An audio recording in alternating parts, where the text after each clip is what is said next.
Haikuwa Qur'ani isipokuwa ni mawaidha tu ya kuwanufaisha watu watakapoyazingatia.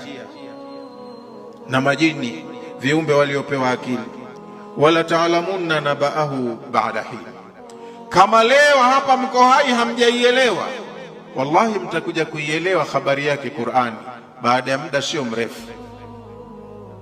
Annasu niyamu, watu wakiwa hai hapa duniani kama wamelala. Idha matu ntabahu, wakifa pale ndo wanatanabahi, wanaona reality yote waliokuwa wanayapuuza pale, wataona tu muhimu wake. Fa idha ntabahu nadimu, watakapotanabahi watajuta. Wa idha nadimu la yanfa'u nadam, siku wakijuta, kujuta kwao kunakuwa hakuna manufaa tena, wanakwenda kujuta mahala sipo.